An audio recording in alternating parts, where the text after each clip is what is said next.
এই প্রশ্নটা করেছেন ভাই আব্দুল্লাহ। প্রশ্নটা, সালাহ আদায় করার অনেকগুলো নিয়ম আছে, এর সবগুলি কি ঠিক, নাকি সালাহ আদায়ের একটা বিশেষ নিয়ম রয়েছে?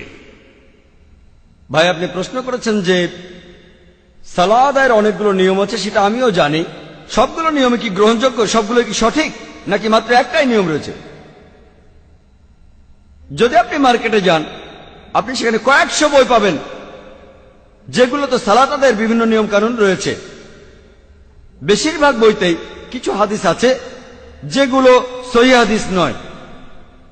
বেশিরভাগ বই সালাহ আদায়ের জন্য কেবলমাত্র একটা নিয়মই রয়েছে। আমাদের প্রিয় নবীজি বলেছেন, এটার উল্লেখ আছে সহিহ বুখারীতে 1 নম্বর খণ্ড, এটা আছে বুক অব আজানে 18 নম্বর অধ্যায়ের 604 নম্বর হাদিসে। এছাড়াও সহিহ বুখারীর 9 নম্বর খণ্ডের 352 নম্বর হাদিসে আছে, নবীজি বলেছেন, ইবাদত করো যেভাবে আমাকে ইবাদত করতে দেখেছো। আমরা সালাহ আদায় করব সেই নিয়ম মেনে যেভাবে আমাদের প্রিয় নবী মুহাম্মদ সাল্লাল্লাহু আলাইহি সাল্লাম সালাহ আদায় করেছেন, অন্য কোনো নিয়ম নেই। তাহলে সালার বিভিন্ন গুরুত্বপূর্ণ নিয়মগুলো, যেমন কিভাবে হাত বাঁধতে হবে, রুকুতে যেতে হবে, সিজদা দিতে হবে, শরীরের বিভিন্ন অঙ্গভঙ্গি, এসব ব্যাপারে মাত্র একটাই নিয়ম আছে, একটাই পদ্ধতি।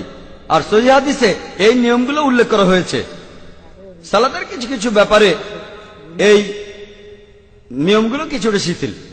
যেমন ধরুন, আমরা রুকুতে যেটা পড়ি, সহিহ হাদিস বলছে, কখনো কখনো নবীজি বলেছেন সুবহান রাব্বিয়াল আযীম, অর্থাৎ সমস্ত প্রশংসা আল্লাহর যিনি সুমহান। আবার কখনো তিনি বলেছেন সুবহান রাব্বিয়াল আযীম ওয়া বিহামদিকা, অর্থাৎ সমস্ত প্রশংসা আল্লাহর যিনি সুমহান, সমস্ত প্রশংসা তার। তাহলে এমন কিছু কিছু দোয়ার ব্যাপারে নিয়মের শিথিলতা আছে যেগুলো আমাদের নবীজি পড়েছেন রুকুর সময়, সিজদার সময়। যেমন ধরুন, ভিতরের সালাতের সময় বেজোড় রাকাতে সালাত আদায় করতে হয়, সেটা নির্দেশ।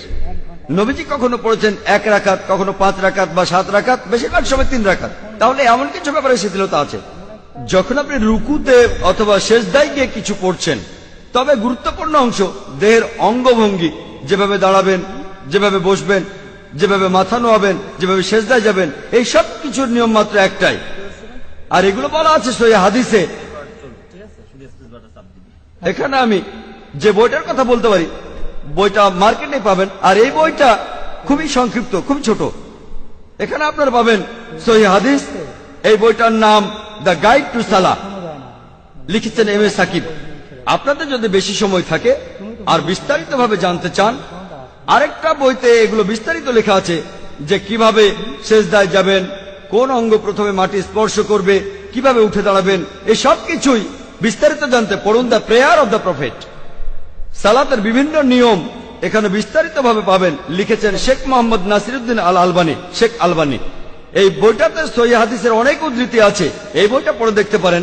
তবে আপনার প্রশ্নের উত্তরটা হলো যে সালাহ আদায়ের সময় এই গুরুত্বপূর্ণ অংশগুলো, সেগুলোর নিয়ম মাত্র একটাই। আপনারা যদি বইগুলো পড়তে চান তাহলে যোগাযোগ করুন আমাদের ইসলামিক রিসার্চ ফাউন্ডেশনের লাইব্রেরিতে, সেখানে এই বইগুলো আপনারা পাবেন।